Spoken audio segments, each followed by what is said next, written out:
Okay, I actually do have some information on some of these names from Michoacan, but the one you're going to want to know about is the Villaseñor family. This might be one of the most researched families in Mexican history. This one family perhaps left thousands of descendants all across Michoacan and other neighboring areas. Juan de Villaseñor was born around the year 1500 in the province of Cuenca in central Spain. He was married to Catalina de Cervantes. She was the daughter of Leonel de Cervantes, and he took part in the conquest of Tenochtitlan, the Aztec capital. There's a lot of history even before all this with the Villaseñor and Cervantes families, titles of nobility, all that kind of stuff. What's really interesting is Miguel Hidalgo, one of Mexico's founding fathers, is also a descendant of this Villaseñor family. Go to my TikTok page, then click right there where it says YouTube, and then subscribe on my YouTube channel, and let's get this follower count to 7,000, 8,000, heck, even 10,000. If I can get it to 10,000 subscribers, I'm going to start doing documentaries on Mexican history. You can even help me get the watch time up by watching exclusive videos. And you can also drop your last name in the comment section to see if your last name will be featured in an upcoming video. I got a request to do the last name Sotelo, and this has a pretty crazy backstory because this guy married into the Aztec royal family. So there was this guy named Diego Arias de Sotelo, and he was born in a village called San Miguel de la Ribera in Spain.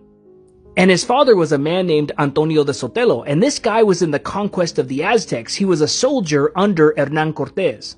Diego and his father Antonio spent years in court battling the Spanish monarchy because the Spanish monarchy took away their right to collect taxes from native villages.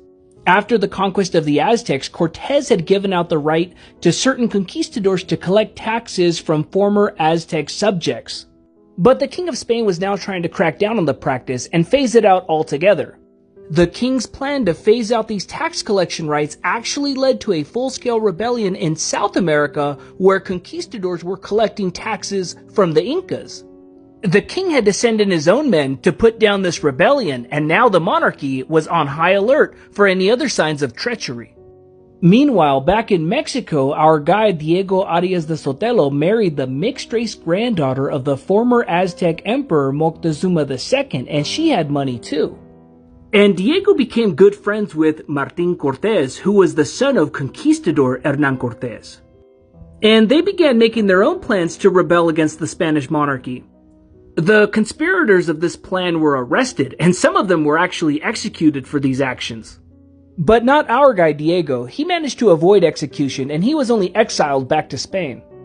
But when he departed for Spain, he left behind 3 sons who were born in colonial Mexico, Fernando, Cristobal, and Diego. And this is the origin of the last name Sotelo in Mexico. Folks, if you want to learn more about researching your own Mexican family history, click on the link in my bio. One of the most fascinating things that we have found is that there are Spanish-derived last names that only exist in Mexico. That's right, there are Hispanic last names that do not exist in Spain, and they are also not indigenous last names. The last name Buenteo, for example, is found in the Mexican state of Nuevo León, and that's a very Spanish area of Mexico. The last name Buenteo seems to have come into existence around the year 1735, and you can see it right here in this marriage record for Francisco Buenteo and his wife, Rosalía Martínez. And Francisco's dad is listed as Don Pedro Buenteo. But if you look up Pedro's records, you'll see that the last name used to be Boteo, not Buenteo. Now, these changes could happen for many reasons, but this was an era where most people could not read or write, so you relied on a scribe or a notary to write down your name for you. So spelling conventions could change across generations. The last name Boteo goes back to a man named Pedro Boteo de Morales.